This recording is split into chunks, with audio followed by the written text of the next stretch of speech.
managing committee, organizing committee, we are all delighted to have this 15th edition of the Strategic Electronics Summit, something which we started in the year 2009, and it has now come a long way, being a very focused program. I am Raju Goel, by the way, sorry I didn't introduce myself. I am Raju Goel.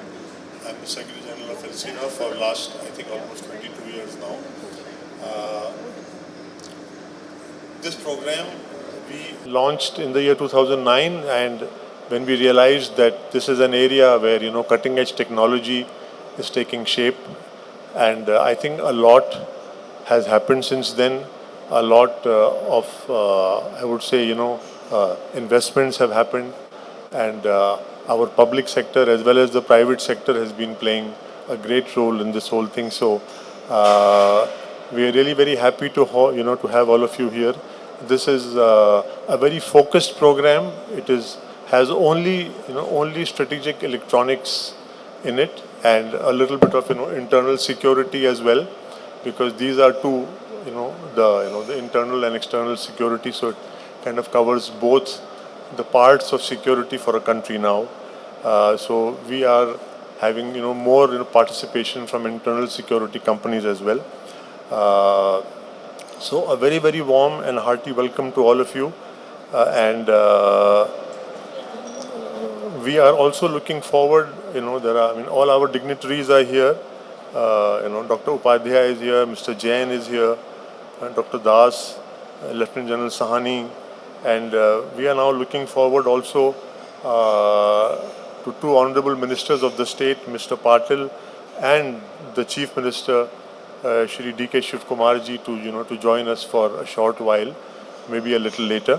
So this is going to be, I think this is the largest strategic electronics summit, and it's been happening now for last 16 years. So we are really delighted that all of you are here, and a hearty welcome. And I will hand over to our Master of Ceremonies, Suma, please. Over to you, please. Thank you, and very warm welcome to all of you. Thank you so much, sir. A very warm welcome and a good morning to our distinguished dignitaries, esteemed members of the Armed Forces, Central and State Police Forces, senior government officials, representatives from DRDO, Defence Public Sector Undertakings, industry leaders, innovators from MSMEs and startups, members of the ELCINA Executive Committee, the SES Organizing Committee, and the distinguished delegates. Ladies and gentlemen, it's my great privilege to welcome you all to the 15th Strategic Electronics Summit 2026, proudly organized by ELCINA, India's oldest and the largest electronics industry association, serving the nation since 1967. If you all are excited, can we give a warm round of applause, everybody together? This year's conference theme, Strategic Electronics for Modern Warfare, Intelligence-Driven, Tech-Powered, reflects the pivotal role of cutting-edge technologies in shaping the future of national security and defense. To mark the auspicious commencement of this prestigious summit, we will now begin with the traditional ceremonial lamp lighting. May I now request our esteemed dignitaries to kindly make their way to the lamp lighting area. I request Mr. Sasikumar Gendham, President ELCINA, to please join us with the other respected dignitaries, Mr. Richard Putota, the Senior Vice President ELCINA, Dr. Rajkumar Upadhyay, CEO CDOT, Shri Manoj Jain, CMD, Bharat Electronics Limited, Shri Sushil Pal, Joint Secretary, MeitY, Government of India, Dr. B.K. Das, Distinguished Scientist and DG, Lieutenant General Rajiv Sani, AVSM, VSM, to please join us.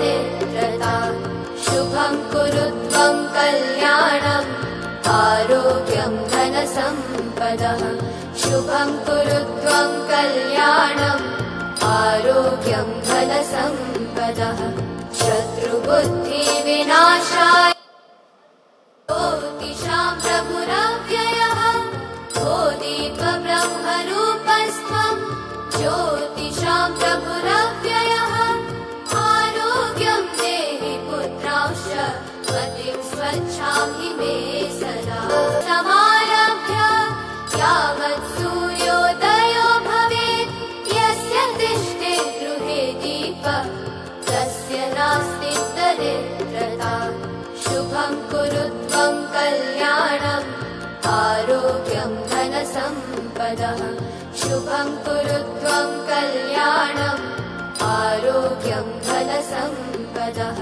शत्रुबुद्धिविनाशाय दीपज्योतिर्नमोऽस्तु ते दीपज्योतिर्नमोऽस्तु ते Ladies and gentlemen, let's give a warm round of applause, everybody together. May I now request the dignitaries to take their seats on the dais. May I request Mr. Sasikumar Gendham, President ELCINA, to please join us on the stage. Mr. Richard Putota, the Senior Vice President ELCINA. Dr. Rajkumar Upadhyay, CEO C-Dot, to please join us on the stage. Shri Manoj Jain, CMD, Bharat Electronics Limited. Shri Sushil Pal, the Joint Secretary, MeitY, Government of India. Dr. B.K. Das, Distinguished Scientist and DG, Electronics and Communication Systems, DRDO. Lieutenant General Rajiv Sani, AVSM, VSM, PhD Director General, Electronics and Mechanical Engineers, Indian Army. Ladies and gentlemen, since ELCINA launched the Strategic Electronics Summit in 2010, SES has evolved into one of India's premier platforms for the strategic electronics ecosystem. For last 14 editions, it has successfully brought together the defense forces, officials and industry to showcase cutting-edge technologies, exchange ideas, foster collaboration and strengthen India's strategic capabilities. During this period, the industry has grown remarkably. This year marks another significant milestone as we proudly launch the Bharat Security Expo 2026, which aims to highlight internal sector and ways in which industry can address these challenges for the country by strengthening government-industry collaboration and create new avenues for business growth in the security sector. May I now request Mr. Sasikumar Gendham to welcome Dr. Rajkumar Upadhyay, the CEO C-Dot for Strategic Electronics Summit 2026. Welcome you. Thank you so much for joining us.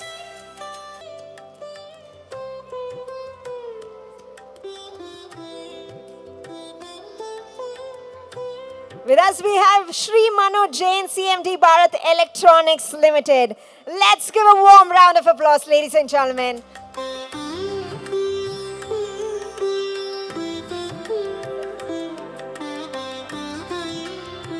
Dr. B.K. Das, Distinguished Scientist and DG, Electronics and Communication Systems, DRDO.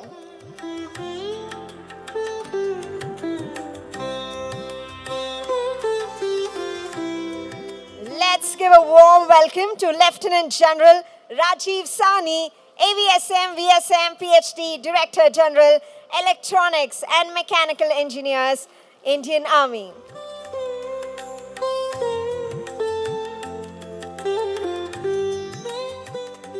Thank you so much, sir. Quite in some time, we will have Honorable Chief Minister Shri D.K. Shivkumarji and Honorable Minister for Large and Medium Industries, Commerce and Industries Department, Shri M.B. Patil, joining us very soon. As a guest of honor, ladies and gentlemen, we have with us Dr. Rajkumar Upadhyay, the CEO, C-Dot, with over 3 decades of leadership excellence in telecom information technology. He is driving India's advancements in 6G, quantum technologies, and digital innovation. Let's give a warm round of applause. Sir, over to you. May I now request Dr. Sasikumar Gendham, the President ELCINA, to welcome each one of them for Strategic Electronics Summit 2026. Good morning, everyone. Very warm welcome. It's indeed a pleasure to have all of you here at the 15th Strategic Electronics Summit here at BIEC, Bangalore. It's my privilege to welcome all of you to this 15th Strategic Electronics Summit, India's premium platform dedicated for defense and aerospace electronics that's organized by ELCINA. This year, the theme Strategic Electronics for Modern Warfare, Intelligence-Driven, Tech-Powered could not be more timely, actually. So I take the pleasure to welcome each one of our guests here today. Dr. Rajkumar Upadhyay, the CEO of CDOT, and Mr. Manoj Jain, the CMD of Bharat Electronics. Our special guest, Shri Sushil, Joint Secretary, MeitY, who would join us shortly. And also Dr. B.K. Das, the DS and DG of Electronics and Communication Systems, ECS, DRDO. And Lieutenant General Rajiv Sani, ABSM, VSM PhD, the DG of Electronics and Mechanical Engineers, Indian Army. The nature of warfare is undergoing the most profound transformation since the advent of the digital age. And as we all know, the modern conflicts are no longer defined solely by the conventional firepower.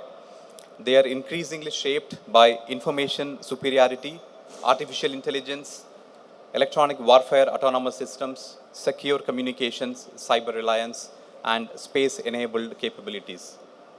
Therefore, victory today belongs not merely to those with superior platforms, but to those who can sense faster, decide smarter, communicate securely, and then act decisively. So the recent global conflicts that we have all witnessed have demonstrated that intelligence-driven operations, autonomous drones, electronic warfare, and AI-enabled support are rapidly redefining the entire military doctrines. For India, this transformation presents both a very strategic imperative and an extraordinary opportunity. As our armed forces modernize across the land, sea, air, cyber, and space domains, our indigenous strategic electronics will form the backbone of our future military capabilities. Therefore, secure semiconductors, trusted electronics, advanced radars, electronic warfare systems, AI processors will increasingly determine our operational superiority compared to countries rest of the world. So the government's vision of Atmanirbhar Bharat and the growing emphasis on indigenous design, manufacturing, and innovation are creating unprecedented momentum for the Indian strategic electronics ecosystem, whether it is startups, MSMEs, academia, established industry, large, medium, small, to all of them, and the defense electronics today from our laboratories are collaborating more closely than ever to build technologies that are not only globally competitive, but also strategically sovereign. This summit has, over the past 14 years, evolved into countries' most respected forums where policymakers, defense users, scientists, industry leaders, innovators, and all our investors converge to exchange ideas, forge their partnerships, and accelerate technological advancements. So this has really been a platform over the last 14 years, bringing all the, the best minds together to make India a self-reliant country when it comes to strategic electronics. Over the next 2 days, we will deliberate on some of the most critical technologies that are going to shape our future, be it the AI and machine learning, be it electronic warfare and the spectrum dominance, be it unmanned and autonomous systems, the space technologies, quantum technologies, of course semiconductors and the trusted electronics, which is one of the areas that India is kind of focusing heavily on self-reliance. Not just that, but then defense manufacturing and the supply chain resilience as well. Beyond technology, this summit is all about also building an ecosystem where innovation moves rapidly from the laboratory to the production line, and from the production line then to the battlefield. So the challenges before us are significant, we have no doubt on that, but so are the opportunities as well. India possesses exceptional engineering talent, a vibrant startup ecosystem, growing manufacturing capabilities, and a clear national vision. Together, these strengths can position India not only as a major consumer of strategic electronics, but also as a trusted global leader in the design and manufacturing. I extend my sincere gratitude to our distinguished speakers, participating organizations, exhibitors, sponsors, industry partners, and every delegate who has made time to join us today. Your presence reflects our shared commitment to strengthening India's technological capabilities and national security. I really encourage each one of you to make use of this opportunity during the summit to engage in a meaningful discussion, explore new technologies, build new collaborations, and collectively shape the future of India's strategic electronics ecosystem. On behalf of ELCINA and the organizing committee, it gives me great pleasure to invite you all. And we also have the Honorable Minister here. Welcome, sir. Thank you so much for joining us, sir. Yeah, please. Yeah, so thank you very much, and I wish the summit a great success. Thanks a lot.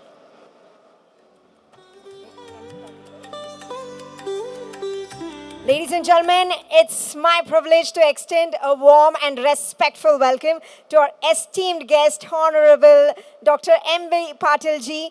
Can we give a warm round of applause for him, everybody together? Minister for Large and Medium Industries and Infrastructure Development, Government of Karnataka, civil engineer by qualification. He also serves as president of the BLDEA group, one of Karnataka's leading educational institutions, where he has made significant contributions to the advancement of education, healthcare, and social development.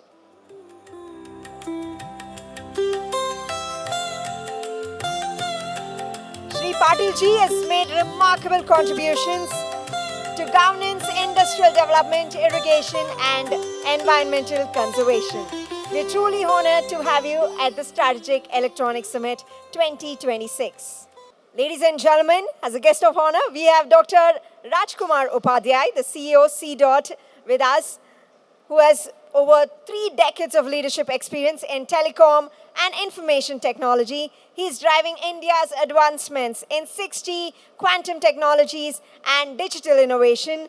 Recently, Dr. Upadhyay was featured in MIT Sloan Management Review, India's Policy 50, recognizing 50 leaders shaping India's digital economy. So over to you. Honorable Minister for Large and Medium Industries, Government of Karnataka, Shri M.B. Patil Sahab, dignitaries on the dais, dignitaries of the dais, distinguished guests from armed forces, government, industry, press, ladies and gentlemen. A very good morning to all of you. It's indeed my honor and privilege to be here amongst you today. I thank ELCINA for inviting me to this event. The theme you have chosen for this event is Strategic Electronics for Modern Warfare, Intelligence-Driven Tech Forward, is not just this conference title. It is quite honestly the description of the world we are living in. I think we are all experiencing this today. Let me begin with a simple picture. I think something was touched upon by Chairman ELCINA. When most of us think about warfare, we imagine soldiers, tanks, fighter aircrafts, warships. Of course, all these are still needed, very, very important, they matter. But the battlefield of today has entirely moved beyond land, sea, and air. It's now lives in cyberspace, in outer space, across the electromagnetic spectrum, and the invisible world of data and algorithm. We are all seeing this happening in the recent conflicts. Wars are not won today by the size of the army or the power of the weapon. They are increasingly being won by something less visible today. It depends on who can sense first, understand faster, decide smarter, and act quicker than the adversary. And every single step of the chain, sensing, communication, computing, deciding, runs on electronics and the algorithms. And these electronics and algorithms are powering the wars today. And that's why I say that the strategic electronics becomes the nervous system of modern defense. They carry the commander's voice to the soldiers at the last mile. They bring satellites eye to the operational room. They power drone, they guide drone, they protect the network, secure the messaging, make sure that every decision is based on information that is timely, accurate, and trusted. But friends, as we all know, the electronics part alone will not be sufficient today. The real information of our times lies in the electronics with real intelligence, not just human intelligence, but artificial intelligence, machine learning, data and driven decision making. You just think about platforms today. You know, our platform generates oceans of data today. Satellites are giving us the images of the earth. Radars are scanning the skies. Drones are streaming the live imagery. Sensors across are giving various data from this land, sea, and underwater. Collecting data is no longer a challenge. We all collect data very well. But what the real challenge is that how do you process this data and make a decision before the adversary does it. And that's exactly AI is beginning to reshape the world. And it can spot patterns no human eye can do or no human machinery can do. And therefore, we need to really work, I think, going forward as our country also, we have done well in strategic electronics. I think this part also, India's startup ecosystem will continue to do well. So our focus need to be both in terms of strategic hardware or also developing the appropriate intelligence mechanism gathering as well as generation in real time. We all know this is an uncomfortable truth of the recent global disruptions have taught us that whatever we depend on the external technology will be full of vulnerabilities because a network built on imported system cannot come, it comes with its own weakness, the trust is missing, and therefore, being the strategic domain, India has to make systems which are trustworthy because the trust cannot be, incorporated into the imported systems. And this is the conviction we at CDOT live every single day. We developed 4G and 5G for India, which is operational. When we started this project in 2021, everybody was saying that, only 3 to 4 countries have this 4G, 5G system. How can India do it? And our Honorable Prime Minister believed in the Indian talent and he gave us a challenge that develop 4G, 5G for the country. And today I'm happy to share with you the 4G, 5G developed by CDOT along with Tejas is powering BSNL's pan-India network. We currently 1,73,000 base stations are generating a data of around 5 petabyte, serving approximately 2.5 crore customers. Same thing we have done in quantum communication. Quantum communication, India has taken lead. I think we have developed systems in QKD and PQC together. Recently, you would have seen the news that India has released the quantum migration guideline, and I happen to be the task force chairman of that committee. We have released the guideline, and the guidelines are different for different sectors. Of course, defense being the critical sector, we'll have to implement the quantum into the critical sectors by 2028. And all these systems are, AI powered. So we have deployed these quantum solutions in certain sectors, including defense, and we look forward for, going forward, these quantum technologies powering our information security across sectors. In cyber security also, we have developed various tools which power the detection of the cyber threats coming to our country. We have also enterprise tools, so various cyber security tools which we have deployed in various sectors, in police, in bank, in PSUs, and it is rapidly taking shape in terms of, if you employ only the foreign system, it will be, you cannot be fully secure. Therefore, India has to move into its own value chain. Disaster system we implemented at fraction of 1/20th of cost. You would have, some of you would have got the message on 2nd of May, which we must be beeping, and that is all designed by CDOT. So we work very closely with the industry. I must say that Government of India, to promote the ecosystem in the country, has taken various steps. Look at the PLI and DLI scheme that has put us as a key manufacturing country in the world, especially in mobile phones, and India's missions like AI mission, India Semiconductor Mission 1.0, India Semiconductor Mission 2.0, ECMS scheme, I think, which I was involved with the ELCINA. We produced that report and that was accepted, and ECMS scheme came up.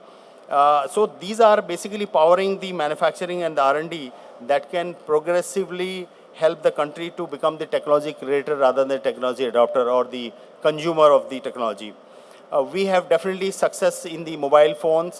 Today, India led by mobile phones. India's electronic export is around $48 billion. $48 billion of export in electronics we are doing. But if you look at the import figure, is still $116 billion. So there is a deficit of $68 billion. So whenever you are exporting and consuming something inside, imports will happen, and slowly these imports will get substituted. If you look at the electronic production in India, we produce around $145 billion. Last year we produced $145 billion worth of electronics. So if you produce 145 billion and you import 116 billion, it roughly translates to the value addition of 18 to 20%, and which is actually moving forward. And if we have to progress as a nation, this value addition has to move to close to 40 to 50%. And to do this, government has done various initiatives, and the recent initiative which government has done after the PLI DLI is the ISM 2.0, where we are saying that we will not depend on the design of the other countries. We will have our own chips. Then that scheme is 1,27,500 crore. It was launched last week only. The other scheme is mobile phone manufacturing scheme of 62,500 crore. These two schemes, in addition to the previous schemes, will help the ecosystem and generate more value addition in the ecosystem. Definitely these initiatives are building the skills and the confidence in the country that our system can design critical system for, and that are secured. Confidence, it will help us, in supply chain, because the supply chain disruptions which are happening, something can be switched off today at a simple notice. You saw what happened to I will not name the organizations which were linked to the Russian oil. The facilities were switched off. So at the same time, let's be honest that alone an organization cannot do it. CDOT cannot do it. DRDO cannot do it. BEL cannot do it. Together as an ecosystem, we have to develop this together as an ecosystem. And in this ecosystem, I think startups are playing a wonderful role, coming up with the disruptive technologies and the deep tech. Recently, the success of Skyroot is an example. And therefore, we have to work with our young entrepreneurs to take their help, the large ecosystem, and all this ecosystem we build for the country so that we can actually be a global supplier, not only consumer of the technology. I must say that we have the talent, we have the design talent of approximately 1 lakh design engineers are working for companies like Intel, Broadcom, Marvel, you name the companies. So 1 lakh design engineers are having, we have the software depth, we have the manufacturing database now, and most importantly, we have the increasingly institutional and political will. You look at the systems, the schemes government is pushing one by one to develop this ecosystem. And therefore, let's all work together, let's integrate together. Ladies and gentlemen, it's India's greatest opportunity to make a mark in the global thing. So let me come to the close. As far as the CDOT is concerned, we work in 4-5 primary area. Our first area is mobile, second is cyber security, third is quantum, fourth is AI, and lastly we develop niche applications. Our labs are open to any startup, any SME, any industry. Our tools are open. We would like to work with the startups ecosystem. We have programs like Samarth, we have programs like Nidhi, we have programs like C. Collaboration Research Policy Program. Let's build together with the ecosystem, let's build with the confidence, and let us ensure that India emerges as a global leader in secure, intelligent, and resilient defense technologies, because the systems what we build today will guard the generations tomorrow. I congratulate ELCINA for arranging such wonderful summit. This is my second time. I had come a few years back. That was in Manyata Tech Park. I wish this conference a great success. I'm sure the booths what have been done will bring us that what India is doing, and together how we can take this country forward. Thank you so much. Thank you so much, sir, for your inspiring words. Ladies and gentlemen, with us we have Mr. Manoj Jain, CMD, Bharat Electronics Limited. With over 3 decades, he has made significant contributions in the field of defense, electronics, innovation, indigenous technology development. We're truly honored to have you. I request you to speak a few words and address the gathering. Good morning, everybody. Respected guests on the dais, and dear friends. You may be knowing Bell was born in 1954 with the main aim of self-reliance in strategic defense electronics and other chosen area of professional electronics. We have gone a long way by taking transfer of technology to start with. At 1954, we did not have our own technologies. So we took radar and communication technologies at that time, absorbed that. But that was not sufficient to be self-sustained. It was just started as a self-sustained manufacturing ecosystem, because that was very much important so that we can better support our defense forces. But it was not sufficient. So soon we started investing on R&D, so research and development. And with that, we started becoming so-called self-sufficient in technology in some chosen areas. We started with, again, small modules or subsystems level. But systems, products, platforms, still there was a long way.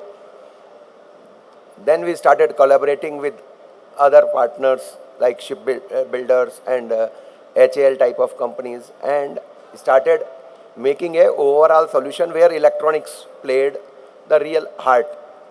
And in 80s, 90s, electronics was the heart. Later on the heart, we had to put extra energy in the form of software. So once the software was added, and I believe software also is part of electronics, strategic electronics only, not the real IT world. Especially in defense electronics, the software more or less were embedded.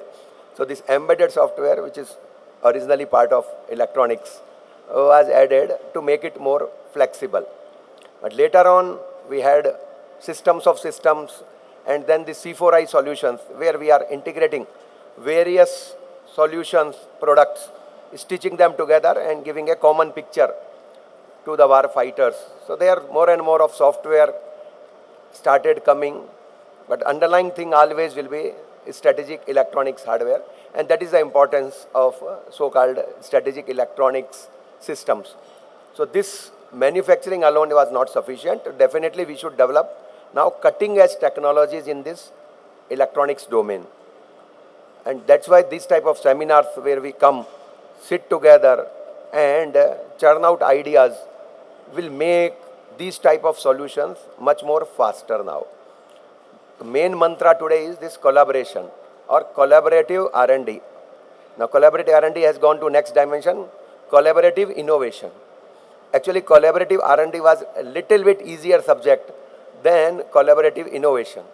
Because in innovation, two minds have to synchronize, two startups have to synchronize. It is actually much more a difficult personal subject than a technological subject. That how we can develop jointly, respect each other knowledge, respect each other IP, but still develop something great for the country. So that ecosystem in last 5 years we all are learning. I should say still as Bell type of organization we are learning how to work with this type of a collaborative innovation environment. And once the fellow who develops these processes and communicate that to the stakeholders, I can tell you that company, whether it is a startup or whether it is a big giant like Bell or HAL, they will grow. So that type of ecosystem, we had put some efforts, but still efforts are required from both sides. The startups and other MSMEs especially, they should also respect the big fellow, big industries, as well as we also should respect their sentiments, their concerns, etc. Once we have that type of ecosystem, we can develop really great technologies. So main aim is how to develop this fast, how to develop these all type of technologies, whether they are niche technology or whether they are very, very important strategic electronics type of technologies. We should develop them very, very fast, come out with versions very, very fast, maintain them. And the most tough part of this is not just development, how to get it certified. Because in defense, the main issue comes after functional proving in making a robust, reliable, certifiable product. And that art, again, is an art which all of us have to understand and again respect the different stakeholders which are required for this type of a certification. Do it, understand it, and do it fast. If we can, then only we can not only develop this technology, but put it to the end user, so our defense forces, in a shorter time frame. So nowadays the technology changes very 6 months or 1 year, but the product goes to end customer in a relatively slower pace because of this total journey which has to go through. How to compress that, how to collaborate, and how to develop these technologies jointly, that is the real mantra. And this type of summits and this type of interactions definitely are very, very valuable for all of us to do that mission. Then only we can become self-reliant in aerospace and defense sector, which is really demanding. But if we all work together, we can make it possible, and we can make it much earlier than what our leaders wants us to develop this. So that's why I again invite all of us to work together, do collaboration, and develop something great for our country. Thank you. Jai Hind. Thank you, sir, for your insightful words. Shri Sushil Palji will be joining us very soon. With us, ladies and gentlemen, we have Dr. B.K. Das, DS and DG Electronics and Communication Systems, a distinguished scientist, currently is leading the indigenous development programs. Namaskara, Bengaluru. All my loving friends out here. Esteemed Minister, Mr. M.B. Patil, Honorable Minister, Large and Medium Scale Industry. It's a pleasure and honor to share the dais with you. And of course, all the leading dignitaries on the dais with the paucity of time. I'll just say hello to all of you and all my loving friends out here. First and foremost, let me welcome all of you to this beautiful, loving place, Bangalore, my Bangalore. As much Bangalore loves me, more I love Bangalore, and I think Bangalore loves all of you. It's a city of electronics, it's a city of aerospace, it's a city of love, it's a city of software, it's a city of passion, city of culture, and the city which takes India to the next level. Welcome all of you to my Bangalore.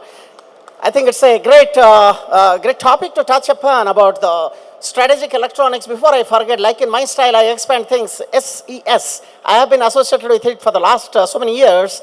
And for me, SES is something else. It is called Securing Excellence Through Synergy. That is my expansion of SES. You all should be together. My really advice to all the people who have showcased their stalls out there, that rather than showing, start seeing what's happening around. Let's be connected together. The users are here, the designers are here, the DRDO is here, the army is here. I think the whole Karnataka is here with you to support. So let's make this 2 days meaningful to take it forward. Friends, to going it forward, there is a strong timeline. Let me just touch upon a few points to what the country is today and what the world is today. Friends, a part of the world is in war today, another part of the world is in peace today. You know how the geopolitical situation is changing every day, and nobody could ever imagine a Russia-Ukraine war which could have lasted bare a minute or maybe a week. Today it has gone years and years. It's essentially because of the changing geopolitical situations and the strategic programs aligning together to both.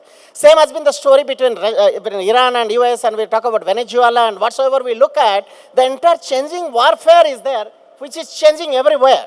So the entire major transformation in warfare which is happening, if you look at the First World War, which was about the tank, or Second World War, which are about the aircraft fight, today the World War is invisible. The World War is on the spectrum dominance. The World War is a tiny drone. We can make your gigantic T-72, T-90 defunct. Who could know this?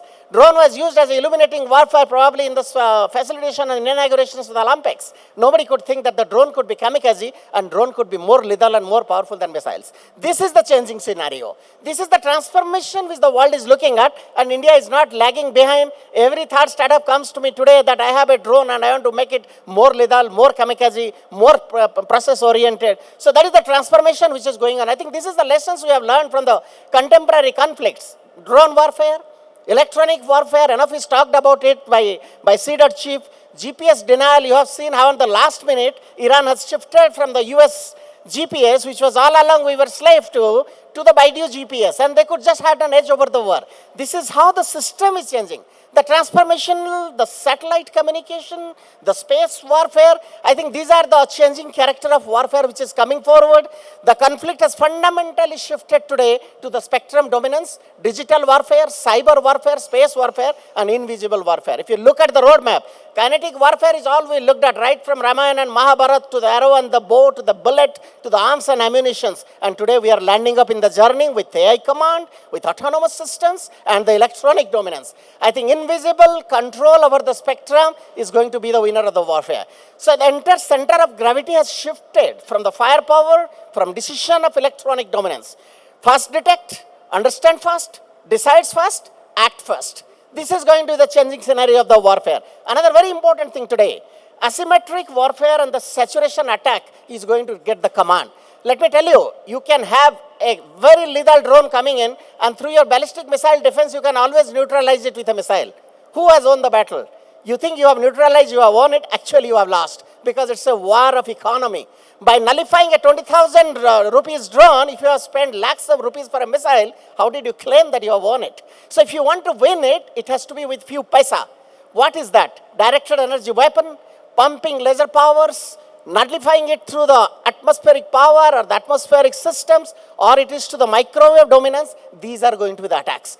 Look at the drone when they come in a swarm and attack, how many of them you can neutralize in a second? Today morning I was seeing the latest news when US is saying we are roasting the drone 50 per second. India is doing much better, but I can't declare it on this form. But the point is we are all going for this changing non-kinetic frontier of the warfare's friends. And the most important part is the net-centric warfare. Today, it is no more an isolation in which the war is fought. The war is fought when there is integrations of the data sets, which has been mentioned a few minutes back, whether it is from the submarine to the ship, to the land, to the air, to the space, all of them put together. And the conclusion of those decision-making through an AI engine makes you the upper. That's the reason the famous OODA loop, whether it is observe, orient, decide, and act. Whoever does it fast, he becomes the winner. If you have the time against you, you are going to win the war. So the high power, long range radars, long range electro-optics, the telescopes which has to be done on the space so that you have a absolute natural surveillance, get the conclusions from all the data sets with the multi-senses data fusion, orient your thing, deciding whether it is IFF, whether it is a friend or a foe, then decide which to kill, and then you should have your lethal weapon to kill, lethal weapon which has to be absolutely cost effective. That's the whole series of cycle with which you have to define how to fight the war. So just to go quickly, surveillance has to be the eye of the loop. That's where the radar or ESM or electro-optics or infrared. All these we can do. Today, India is a country, we were depending, I tell you once, when I was in the Indian missile program launching Agni, I was being stopped for delivering a radar from United States. Because the demand was, if we give radar, India can make missiles. We fought the battle, we made the radar in our country, we made the Indian missiles program lethal and power, and today 5,000 plus missiles we are able to do it ourselves. This is the power of this country. This is the power of the passion. But the best part of the story, when the West knows that I make radar, then they start choking the electronic modules. They choke the TR modules. When I started making TR module in my country, they start choking the simple DC-DC converters. And when I start designing DC-DC converters, they will start choking that small, tiny piece of silicon. Thanks to Honorable Prime Minister, thanks to India Semiconductor Mission, that we are going till the last mile indigenization. Friends, if the last component of your weapon does not have Indian component, we have no right to fight the war, because anything can be choked any moment of the time. So technology happens to be the national security. So merely importing weapon does not help. bringing the technology and manufacturing in the country also does not help, because it is like a Xerox machine who can make hundreds of copies of a Chinese statement, but it cannot understand what is written inside. So if you really want to have a power of this country, technology should be yours. I make this a land to all these youngsters who are here. The 4-dimensional sovereignty India should have if India has to be a global leader. We should have design sovereignty, we should have technology sovereignty, we should have supply chain sovereignty, and most important, we should have knowledge sovereignty. This was mentioned, National Quantum Mission, India Semiconductor Mission 1.0, you have got India AI Mission, you have got a series of missions which are happening. We are all contributing towards this. But the strategic opportunity for all of you, my friends, young friends who are here, outside and inside, quantum is going to be the next domination in the war. Semiconductor is going to be the next control of the war, which I explained to you. Artificial intelligence and cyber physical systems are going to define the future world. So strategic electronics is going to be the nervous systems for the modern defense, for sensing, targeting, networking, autonomous system and intelligence, to close my famous OODA loop. All these 4 has to be designed and developed by this country. And friends, if we want to take India to the next level, if India has to be the global leader, and must be, you know why? Because India is one country who does not enter into the value of war. India is the country who understands the value of peace, and India is a country who wants to celebrate peace. And if that country who values peace should have the strength command of the technology, then only the world will bow down and the peace will prevail. And if that has to happen, the country to lead is India. And if India has to lead, it has to be electronics plus AI together is the new combat capability. So that makes you cognitive radar, that makes it autonomous EW, that makes it human-machine interfaces, that makes swarm intelligence, and the pyramid goes to the top to take India to the next level as the global pillars. DRDO is there with all of you to support, to the Technology Development Fund, to all our support for the systems we are developing and enabling this AI through the multi-domain battle network. We are going to create a new dimensions, new opportunity for the next decade for the strategic electronics. Then only India is going to be a global leader. Friends, it is the technology leadership which is going to make country the global leader, not just the self-reliance. If we want to be a global leader, our economy has to be the best. And if economy has to lead, we have to have technology under our control, knowledge under our control, design under our control. And our passion should drive this country, intelligence to follow. That will make India as the global leader. Thank you so much. God bless you. Jai Hind. Jai Bharat. Namaskar. Thank you so much, sir, for your energetic speech. Ladies and gentlemen, Lieutenant General Rajiv Sani, AVSM, VSM, PhD, DG, Electronics and Mechanical Engineers, Indian Army. General Sani has been at the forefront of driving smartization, digitization and automation across the entire spectrum of Indian Army. He has been closely associated with spearheading the Indian Army's initiatives. Can we give a warm welcome for him, everybody together? Honorable Minister Shri Patilji, the distinguished dignitaries, representatives from the government, industry leaders, innovators, members of academia, ladies and gentlemen, most apt theme by ELCINA, especially in the backdrop of launching of ISM 2.0 very, very recently.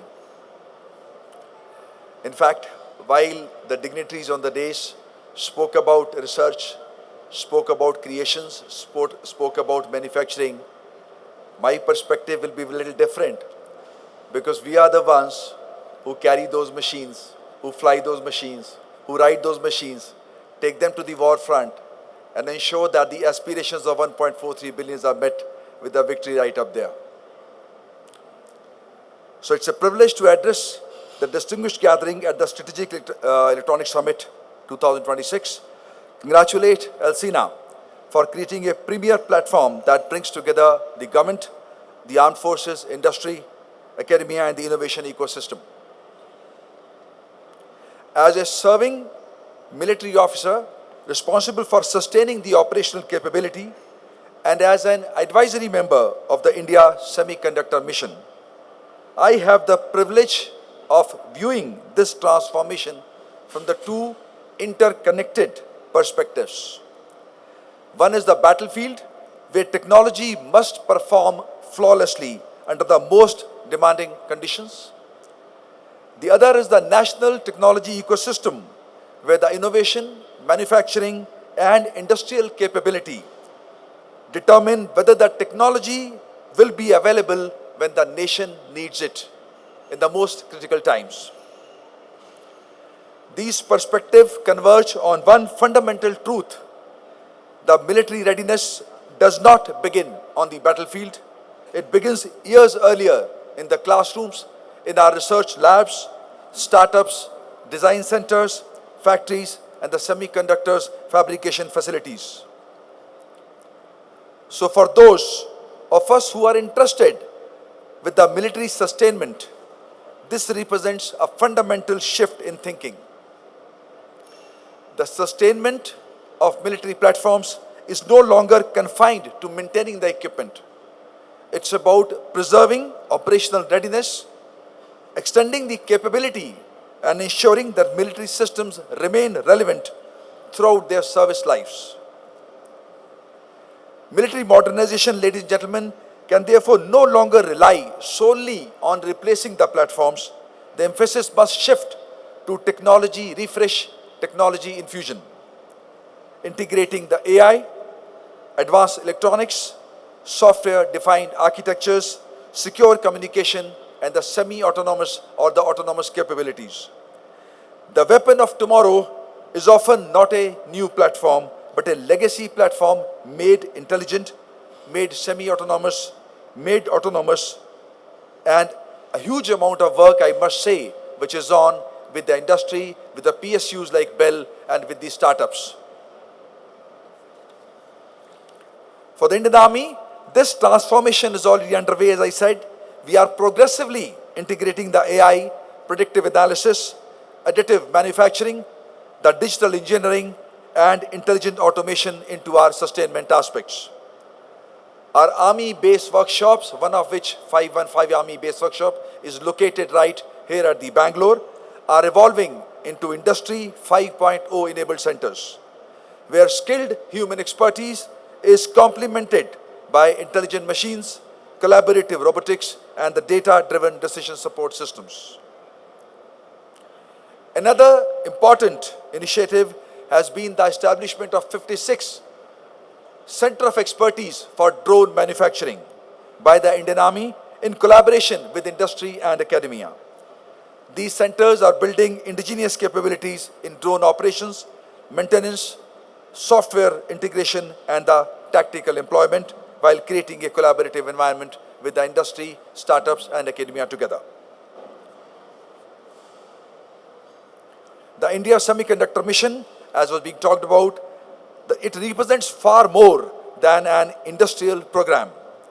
It's a strategic investment that India's technological sovereignty, building indigenous capability across the semiconductor design, fabrication, testing, and the packaging part of it. Ladies and gentlemen, India possesses every essential ingredient, as my speakers earlier were alluding to: a vibrant startup ecosystem, world-class engineering talent, expanding electronic manufacturing as we see it here today in the Bangalore city, progressive policy support, and a rapidly growing innovation ecosystem. But our challenge remains is the integration of them all. When government, academia, industry, startups, and the armed forces work together with a common purpose, innovation involves international capability, and the technology becomes the strategic advantage. Without taking much time, to sum up, the speed and the technological acceleration, and primarily in the trusted electronics, can only be ushered in for this final asset test in the hands of armed forces if it could attain these 6 aspects. Firstly, build a resilient indigenous semiconductor and the strategic electronic ecosystem, as I said, spanning design, fab, packaging, testing, and the trusted supply chain.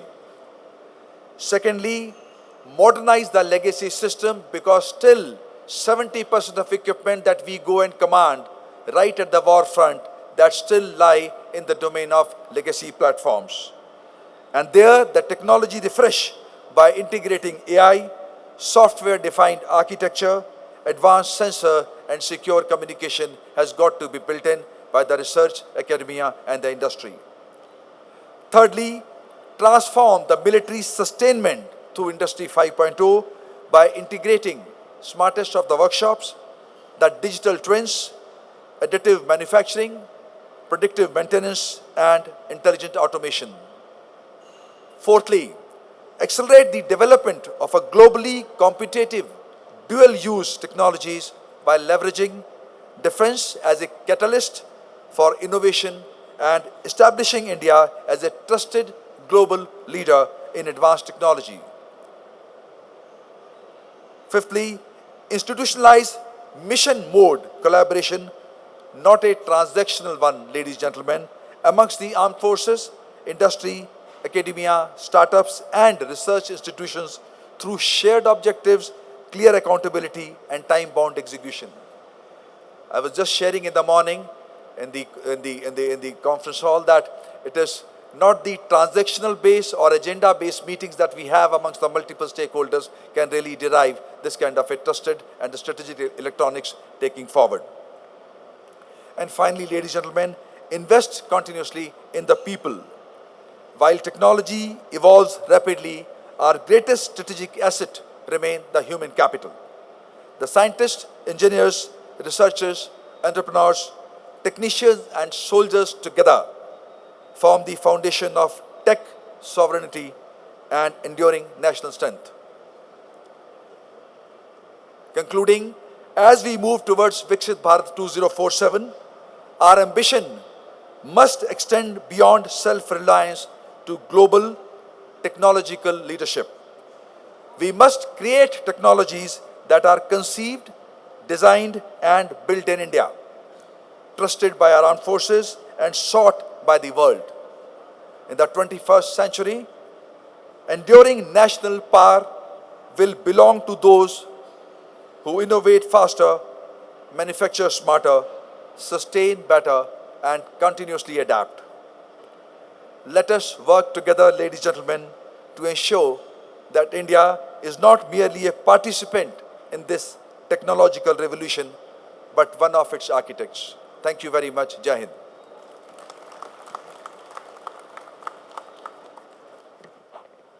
Thank you, sir, for your inspiring words. We heartily welcome Mr. Nirmod Kumar, the Director, MeitY, Government of Karnataka. Let's give him a warm round of applause. Ladies and gentlemen, we have Shri Sushil Pal, Joint Secretary, MeitY, Government of Karnataka, with over 24 years of extensive experience as a civil servant in various ministries of the Government of India. Shri Sushil Pal currently serves as the Joint Secretary in the Ministry of Electronics and Information Technology. He is primarily responsible for execution of various electronics manufacturing schemes. And over to you, sir. My apologies for being late, first of all. Honorable Minister Shri M.B. Patil ji, Minister for Industries, Government of Karnataka, delegates on the stage, and industry leaders in the audience, ladies and gentlemen. It gives me immense pleasure to be speaking here today and having this opportunity to be speaking at the 15th Strategic Electronics Summit here in the Bengaluru. I think there could not have been a better, more apt city than this, which is actually at the convergence of aerospace industries, defense industries, startups, GCCs, world-class institutes, R&D institutes, as well as most of the government PSU which work in that space. I also congratulate ELCINA for actually nurturing this platform for over 15 years and shaping up into one of those platforms where all these industry leaders, startups, researchers, and government actually and armed forces come together and shape the future of the electronic manufacturing and the strategic electronics. This year, I'm told that the theme for this year is strategic electronics for the modern welfare, intelligence-driven, tech-powered. It's actually both timely and relevant given the current geopolitics. And in today's world, the strategic electronics is actually the backbone of the national security. The military superiority as of now, as General Sahani was speaking, is strongly determined not by the number of aircrafts we have, not by the number of naval ships we have, but by the extent of intelligence which is embedded in those ships and in those aircrafts. every modern aircraft, every naval carrier, or a satellite, or a radar, or a communication network, it depends fundamentally on the advanced electronics. And these electronics, it is these advanced electronics which actually enable the storing of enormous amount of data, which is by the memory and also by the processing these enormous amount of data on the go, which constitutes the CPUs and the GPUs, and then all that, and trigger the timely actions for the armed forces, which are enabled actually by the artificial intelligence model, which we keep hearing as of now. There's a list of advanced electronics which has been covered by Mr. Das as well, which includes AI, autonomous systems, electronic warfare, secure communication, quantum, and whatnot. I think the list goes on and on. I think you guys are all aware. What is important to underline that the future battlefield will be increasingly defined by these strategic technologies, as they have actually become the nervous system of the national defense. And this is becoming more and more evident from the recent global conflict, which has made it abundantly clear that those who control critical technologies, only they enjoy the strategic autonomy. And those who depend excessively on the import, they remain vulnerable to the strategically vulnerable to these circumstances. And in this session, we are focusing about the role of technology, but not to undermine the role of technology. I think I've been reading a novel recently, 2034. I don't know how many of you have read, which is about a novel for about the next World War, and which actually demonstrates that how the cyber attacks and cyber warfare has actually completely, disabled the military capability, which is completely reliant on these technologies. So although we prepare ourselves, but we develop these capabilities is important, but it's equally important that we secure ourselves from these cyber warfare and these cyber attacks, so that these technologies remain functional when the time comes, and they are not kind of made,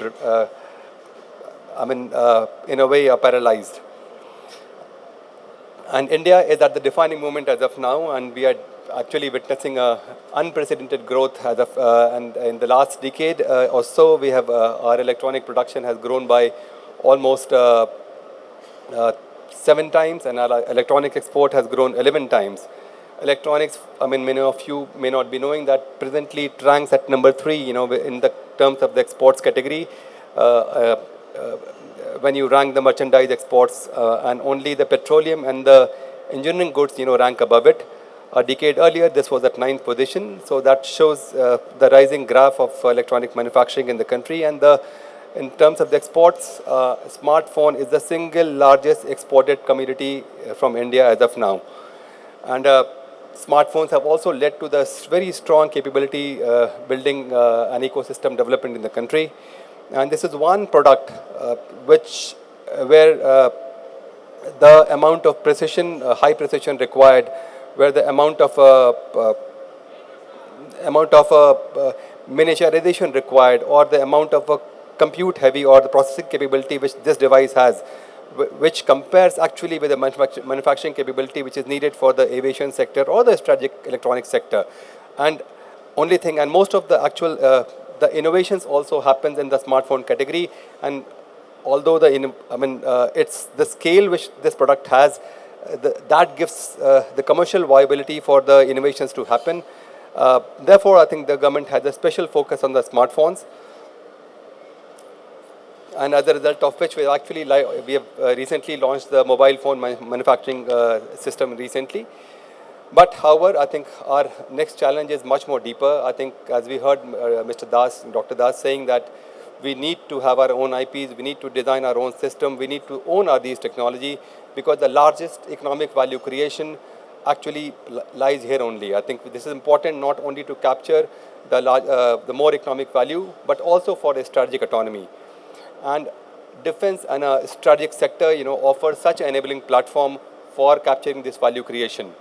The defense and strategic sector has historically been one of the most powerful catalysts for building nation's electronic industry. In almost every country that today leads in the electronic manufacturing or advanced manufacturing, defense demand has played a pivotal role in creating market for a high reliability products by funding the cutting edge R&D and by nurturing the domestic suppliers. Once these capabilities are nurtured and matured in the defense by constant support by these by the continued demand from these sectors, then they diffuse into the commercial sector and thereby creating globally competitive electronic system.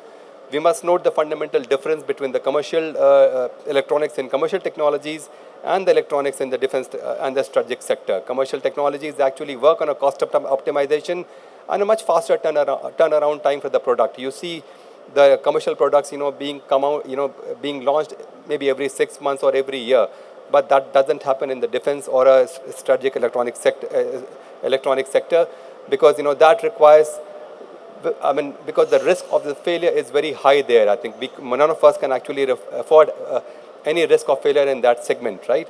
And therefore, any innovation or any technology development in the defense and the strategic electronics sector, it requires intense prototype development, massive and very heavy testing and certification as per international standards. So therefore, the margin of error in such strategic technologies is very minimal and almost nil. But once they are proven here, when the capabilities are proven here, then their diffusion into the commercial sector in the larger consumer industries, that becomes very fast, and that is what brings additional revenue, spillover effect to the economy as such. We should ask as to why the defense matters so much than the consumer market, when the consumer market actually commands a much larger segment out of the total electronics demand. I think defense actually constitutes only about 8%, which is about $220 billion or so out of the total global electronics demand of $3.5 trillion. But I think if you go by this number, it's a very small number. But this number actually hides or underestimates the high value capability building and innovation capability which this sector brings, which then it spills over to the broader economy. Unlike consumer electronics, the defense sector actually demands extreme reliability, very long operational life, zero failure performance, secure and trusted supply chain, and indigenous intellectual property.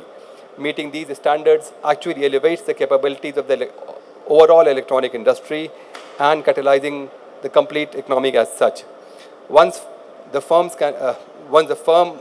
can build electronics on the fighter aircrafts, on a missile, on a satellites, or naval systems, then they are well positioned to compete in the much less demanding commercial sector. However, and we have also seen in there umpteen examples, to actually substantiate this point that, it is from the defense, where the technologies develop and evolve and then they diffuse to commercial sector. I think we have technologies all around us. We take them for granted, be it the global positioning system, GPS, or a CMOS image sensor, or a high performance processor, or advanced networking, MEM sensor, secure communication technologies, and even the internet, which actually evolved from the ARPANET, as we all know. Therefore, even though the defense electronics may have or a strategic electronics, it may have a relatively small share of the total demand, but it generates a disproportionately large share of technological advancement, and that underlines its importance. India's electronic journey, it must be built upon the complete value chain, right from the product development, from research and design to components, manufacturing, and testing and exports. But we need to dig our heels much deeper. The real values of the real value or economic value capture actually lies in the semiconductor, in the component, in the sensors, in the power electronics, advanced material, and the embedded software. Keeping this in mind, the government has laid out a very well-structured policy to develop both semiconductor components as well as the non-semiconductor components. For the non-semiconductor components, the government launched the electronic component manufacturing scheme last year, and that has actually got a very overwhelming response from the industry, and it has actually enabled many firsts in this electronic sector which we have not seen before. As a result of it, we have many firsts, as I said, the first SMD passive plant in the country, the first laminate plant of a mega scale is coming up in the Bangalore itself, and the anode active material and the cathode active material as well, and also the few rare earth magnet proposal which are also covered under this proposal. Apart from this, the ACMS has also provided significant boost to the capital goods. I mean, presently now we are actually manufacturing many machines which are needed for the electronic manufacturing as a part of the assembly lines, which include a lot of pick and place equipment and also the test and AY inspection instruments. For semiconductor, government initially launched Semicon 1.0 for 4 years back, and we have approved 12 projects amounting to about an investment of 1.6 lakh crore, as you are already aware. And this has provided generated a very strong upstream demand for the materials, for the other components, and for the equipment as such. So building upon this movement, government believes that it's very important to give a very, policy continuity to the industry, because it's we all know it's not a sprint, it's a marathon, and such a sector requires a very sustained policy support over a long period of time. So government announced Semicon 2.0. We all heard from the speakers, who spoke prior to me, and this is far more ambitious, and it has 6 pillars, and which focuses not only on the fabs and the OSATs and the design, which are part of the Semicon 1.0, but it also includes the equipments, materials and gases, the R&D, as well as the tail-end development. And the design pillar of Semicon 1.0, I should mention that it has a special provision for building chips for a strategic sector as well. We all know that, any product, it essentially has, 6 different kinds of chip, which actually drives the product, which is actually the compute or the logic, the memory, the sensor, the RF, networking, and the power electronics. And we plan to actually build all these 6 pillars, the 6 pillars of the chips together, so that we can because once we develop these, then we can actually have the capability to design any other product and take it forward.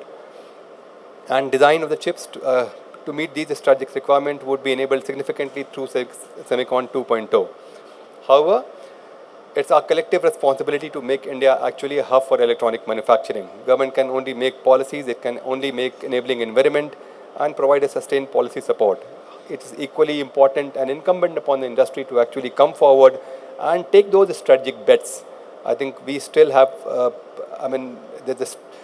there's a need for far more enthusiasm from the industry to take advantage of these policy support which is being provided by the government. And it's also important for our companies, to provide support to the upstream domestic manufacturing companies by making them part of their own supply chain. To conclude, I would say that, history offers a clear lesson. No nation has become a global electronics powerhouse without first building strong capability in the strategic electronics. From Silicon Valley in US to Israel's innovation system, from South Korea's manufacturing excellence to Taiwan's semiconductor leadership, defense demand has repeatedly served as a launch pad for the world-class electronic industries. Therefore, for India, strategic and defense electronics can actually become the technology engine and the powerhouse for the broader electronic industry by articulating future capability requirement by the defense and the armed forces, by creating assured domestic demand for the high-value electronics, and because of the need to develop a trusted supply chain, which then encourages the development of indigenous design and the IP creation. Therefore, I think we must follow this military-civil fusion model, like many other countries have followed, which are presently the champions in the electronics globally. I think it's time that this fusion between civil and military, it has to happen at a much accelerated pace, and and because the shared technology platform between the military and the civil, it offers a lot of advantages, not only in terms of reduction of cost, but also in terms of acceleration of the innovation. So for India's investing in the strategic electronics is therefore not merely an strengthening of a national security. It is about building technological and industrial foundation for Viksit Bharat. And as we inaugurate this strategic electronics summit, I think let's reaffirm our shared commitment to strengthen India's technological sovereignty, to accelerate indigenous innovation, to unapologetically promote Indian manufacturer by integrating them in our own supply chain, and to deepen collaboration across the system. I'm confident that the deliberations and the partnership and innovations emerging from this summit will contribute significantly to realizing the vision of Viksit Bharat and a technology-empowered, secure and self-reliant India. I extend my best wishes to all the participants, exhibitors, innovators and organizers. Thank you. Jai Hind. Thank you for your insightful words, sir. It's my honor to invite Shri M.B. Patil, Honorable Minister for Large and Medium Industries, Commerce and Industries Department, Government of Karnataka, to address the gathering. ಎಲ್ಲರಿಗೂ ನಮಸ್ಕಾರ. Good morning, everyone. On this SES event of 15th Strategic Electronics for Defence and Aerospace 2026 here in Namma, Bengaluru. Dr. Sasikumar Gendham, President ELCINA, Dr. Rajkumar Upadhyay, CEO of Center of Development of Telematics, Mr. Manoj, Jain, CMD, Bharat Electronics Limited, Sri Sushil, Joint Secretary, MeitY Government of India, Dr. B.K. Das, DS&DG Electronics and Communication Systems, DRDO, Lieutenant General Rajiv Sani, Mr. Richard Putota, Senior Vice President of ELCINA,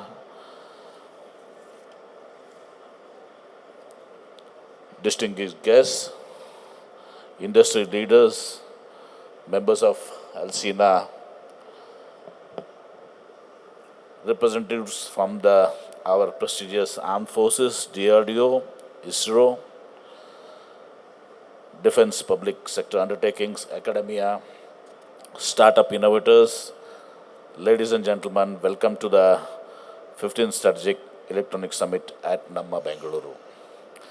ELCINA has successfully anchored the flagship event for 15 years, mapping out India's strategic autonomy. Today, electronics is the cornerstone of technological sovereignty and national security. Modern platforms rely entirely on information superiority, intelligent sensing, and electronic dominance. Karnataka is the cognitive engine powering India's transition into a high-value strategic technology partner. As India targets $1,500 billion in electronics production by 2030 from $169 billion in financial year 24, Karnataka is the primary catalyst. The national PLI framework boosted production 146% to rupees 4.54 lakh crores in financial year 2025 from 2.13 lakh crore in financial year 2021, supercharged by a USD 30 billion federal package. Our aerospace and defense electronics segment scales from USD 1 billion in financial year 2022 to USD 4.07 billion by financial year 2027, with the related EMS market expanding to USD 2.23 billion. To capture this, Karnataka operates forward-looking architectures, maximizing operational agility and de-risk capital. Our industrial policy 2025 to 2030 offers up to a 25% capital subsidy or a 2.5% PLI to localized core components. The comprehensive ESDM policy provides a 10% capital subsidy capped at 5 crores, 20% R&D reimbursement capped to up to 1 crore annually, 1 crore prototyping support, and 100% electricity duty exemption. The upcoming Aerospace and Defense Policy 26-2031 champions integrated clusters focusing on advanced electronic warfare, embedded software, eVTOL systems, and space payloads, integrating MSMEs into global supply chains. Karnataka intentionally captures high-value upstream layers, research, deep tech design, and equipment engineering over basic assembly. The state holds 30% of Indian GCCs and 34% of talent, operating as high-value R&D decision centers, co-owning global tech and AI strategies. India holds 20% of the global IC design workforce, anchored in Bangaluru's 100+ chip design houses and active 3 nanometer design facilities.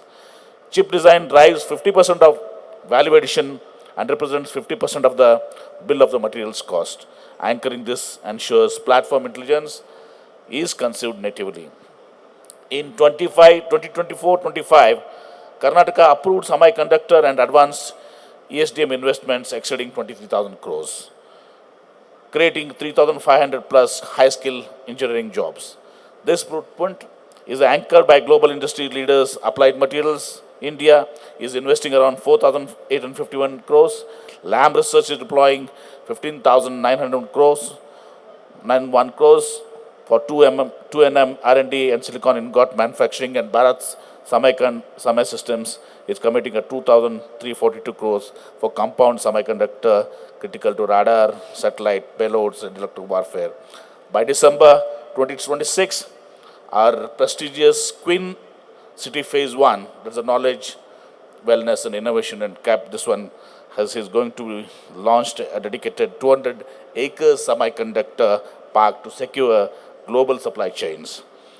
The future of aerospace and defense is defined by the intelligence embedded with them, powered entirely by strategic electronics. Our vision is clear. We want Karnataka to be recognized not merely as a manufacturing destination, but as a place where companies can design, develop, prototype, test, certify, manufacture, and export complete aerospace and defense systems. To the industry leaders present here today, I would like to say that Karnataka is ready to partner with you in this journey. Whether you are a global OEM, an innovative startup, an MSME, a semiconductor company, or a strategic electronics manufacturer, Karnataka offers the talent, institutions, infrastructure, and policy support necessary to scale globally. We have the vision, capital incentives, and premier talent pool. I invite ELCINA to leverage the India Semiconductor Mission 2.0 and co-create the future of global strategic electronics with us right here in Karnataka. Invest in Karnataka, invest in certainty. I also thank all the distinguished speakers here, and I'd like ELCINA to formulate a total proceedings of this for a way forward for the industries, and which Karnataka would also be. I like to have the copies of everyone who are the distinguished speakers who have given valuable inputs, and we will definitely incorporate all your views, value your views, and take things forward in Karnataka. Thank you, everyone. Thank you, sir, for your insightful words. And thank you for joining us at Strategic Electronics Summit 2026. Ladies and gentlemen, it's time now to release ELCINA report on strategic electronics for defense and aerospace 2026. I hereby invite Mr. Balpreet Singh, ENY, to please join us on the stage. Let's give him a warm round of applause as he joins on the stage. Good morning, everyone. Respected dignitaries on the stage, as well as officers from the armed forces and dignitaries, ladies and gentlemen, off the stage. Good morning, and I would like to just quickly take you through as to what all we've covered in the report that we formulated on strategic electronics in aerospace and defense, like we do every year. Okay, so as we are already aware that, and everybody has spoken since morning, that warfare is evolving, and everything is now being defined by electronics as well as by software. So as you see, whether it's all becoming platform agnostic, whether it's an aircraft or a ship or a tank or an unmanned system, whether an unmanned ground vehicle, unmanned underwater vessel, or an unmanned aerial vehicle, all use electronics to sense, connect, to decide, navigate, as well as protect the system. So electronics are becoming really fundamental to all types of platforms that are there today. And like earlier, it used to be that the platform used to have weapon systems. Today, the electronics are acting as the weapon systems. And we are seeing that with the wars that have been ongoing, as well as that's been happening in the past. So what we've done is we've tried to cover as to what all, we've tried to examine strategic electronics as one broad market category. It maps the complete technology stack. At the foundation are specialized materials, as we all know, the semiconductors. These support components and modules which are then integrated into high-value systems and subsystems and platforms such as radars, seekers, communication systems, electronic warfare suites, and mission computers. The report then connects these technologies with demand across various domains. That's your air, land, marine, and space. And this approach is important because a system may appear indigenous at a platform level, but when we deep dive into a particular platform or a system and go into the subsystems and the components, that's where the reality comes out that actually it is not completely indigenous. One of the important findings of the report has been that we have made meaningful progress in a lot of areas, as you can see on the slide. But there are certain critical dependencies that are still under development and not really at the level that we need. So that is obviously a work in progress, and that's the work that's been going on. And the real measure of self-reliance must therefore go beyond the percentage of local content in a final platform. It must examine design ownership, components, software, IP, and control over the supply chain. One very good thing that has happened with the new Defence Acquisition Procedure 2026 is wherein the government is asking the industry to be owners of design. It has to be owned by the Indian entity, not just make in India, but own in India. So the report also brings about some of the important aspects which are relevant for ELCINA, because the emerging opportunity is not just limited to the large defense manufacturers, rather it goes beyond the large defense manufacturers to all the electronic companies that are present here. Companies working in PCBs, semiconductors, RF and microwave systems, embedded software, telecom equipment. There is sensors, photonics. There's a huge opportunity and a dual use aspect to manufacture for defense and aerospace. But participation, as the speakers have also spoken earlier, the participation requires defense-grade quality, certification, cyber security. The systems have to be cyber hardened because any adversary can intrude into the cyber system and make the platform dysfunctional. Traceability and the ability to support systems over long operating life cycles, that is upgrades, repairs and all, as well as the electronics industry must therefore prepare not only to manufacture products, but also to design, qualify and upgrade them as and when required. Now quickly, some of the recommendations that we brought out, which you will obviously see in the report as well: prioritize mission mode development for critical and denied technologies, accelerate the transition from prototype to production at scale. The armed forces present here, they don't need a prototype, they need systems to be manufactured in hundreds and thousands and to be used at the battle.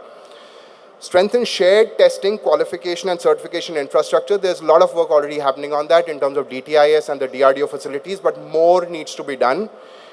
Deepen localization by building indigenous design, IP and resilient supply chains. And to close, I would just like to say one thing, that we hope this report helps connect India's strategic requirements with the capabilities of its electronic industry and supports the creation of a more self-reliant, resilient and a globally competitive aerospace and defense ecosystem. Globally competitive is very, very important. Thank you so much and Jain.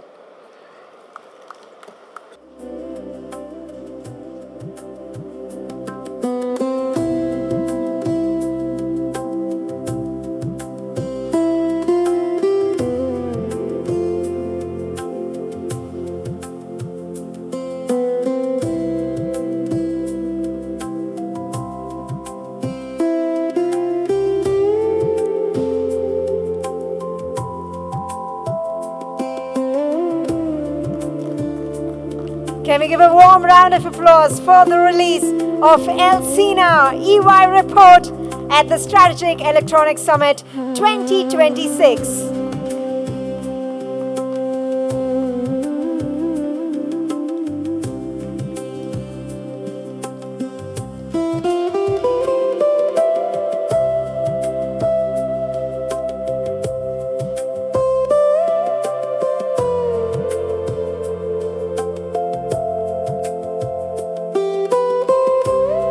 To our dignitaries, I request you all to be seated.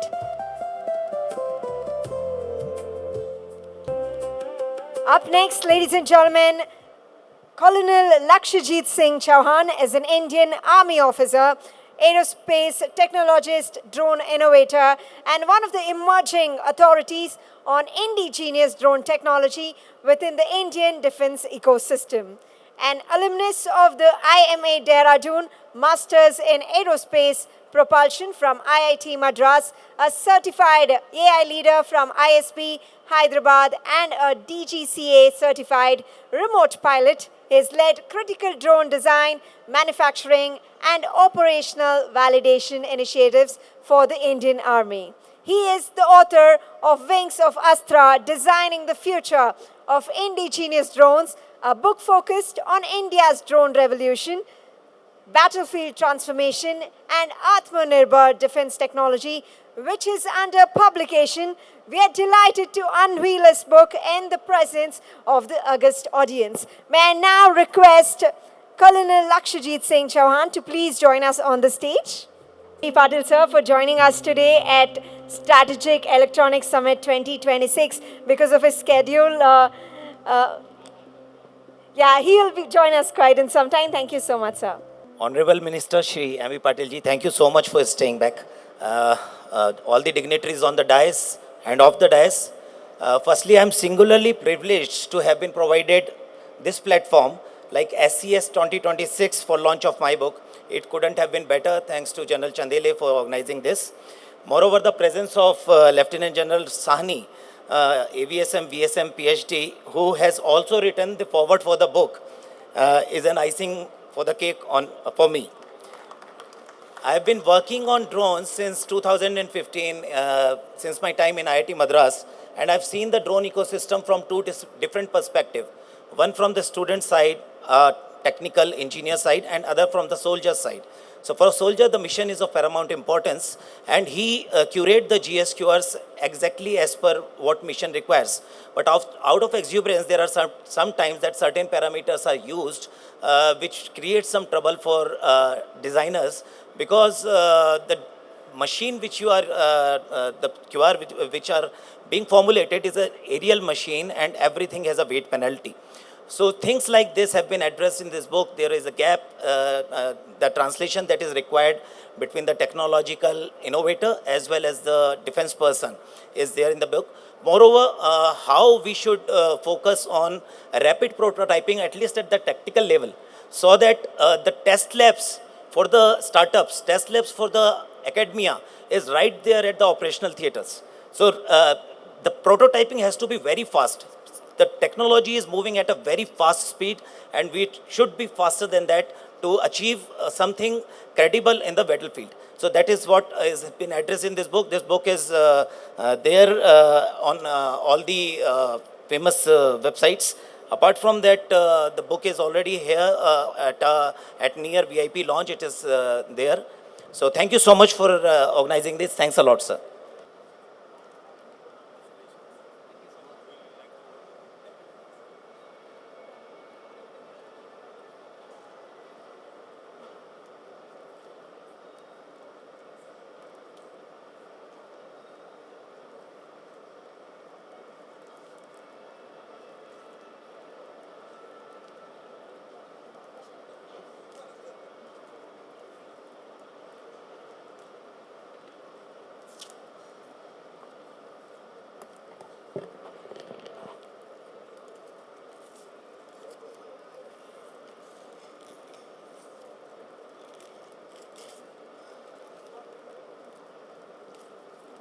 Ladies and gentlemen, here's presenting you the Wings of Astra. Can we give a warm round of applause, everybody together? May I now request Mr. Ramchandra sir to please join us on the stage. Mr. Sanjeev Narayan ji, please join us on the stage too.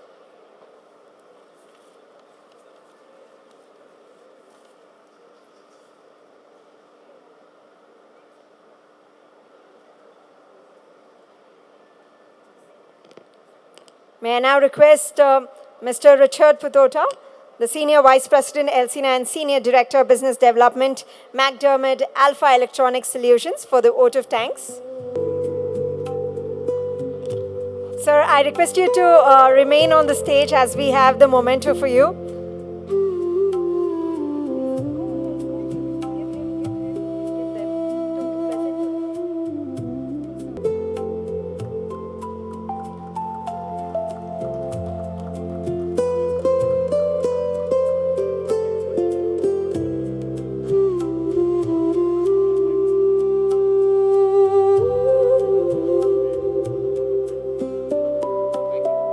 I request the dignitaries to remain on the stage.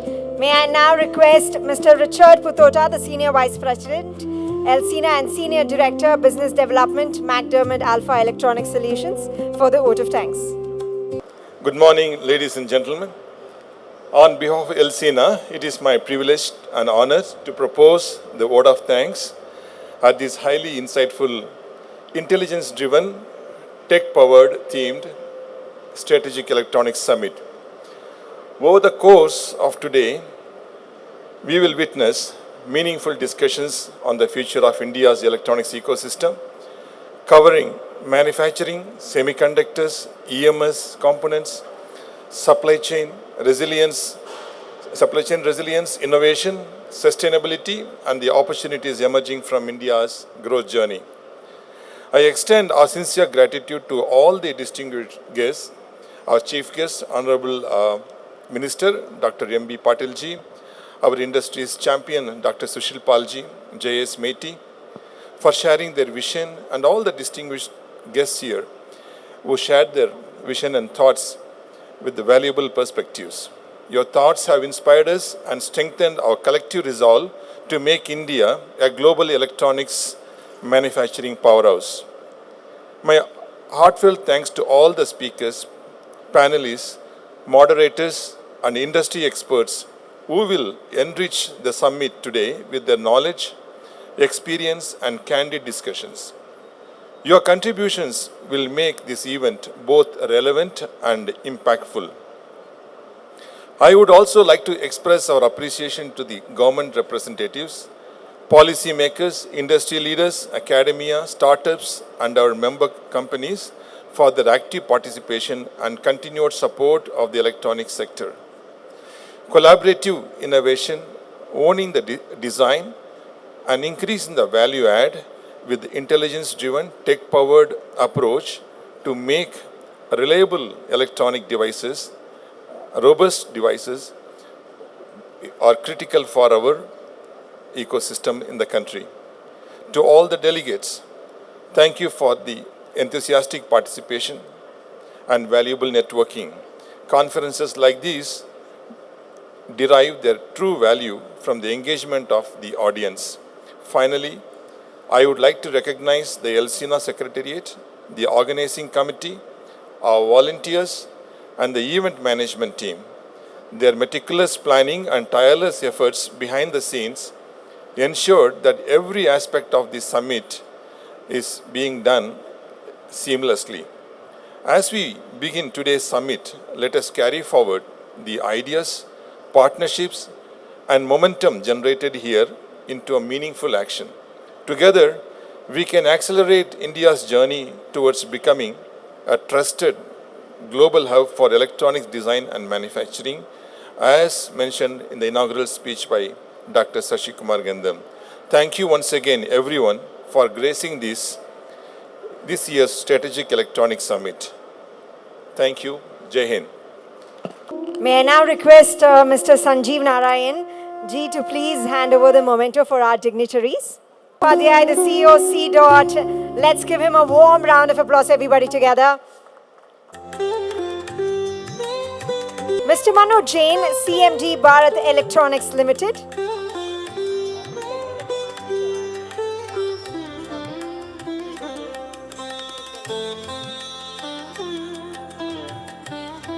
Shri Sushil Pal, Joint Secretary, MeitY, Government of India.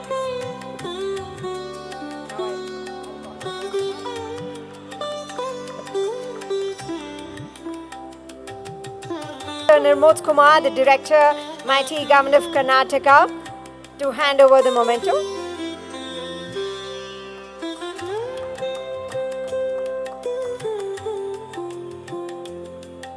May I now request Mr. N. Ramachandran to hand over the memento for the other dignitaries on the stage. Dr. B.K. Das, DS and DG Electronics and Communication Systems, ECS, DRDO. Sir, thank you for your energetic speech as well. This one's for you.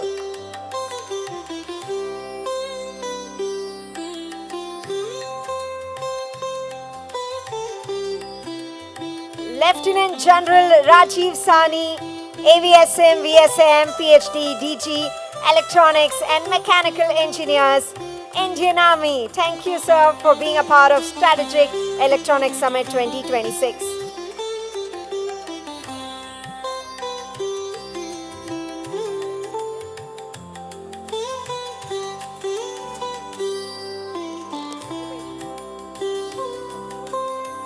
May I request all the dignitaries to come forward for the group photograph.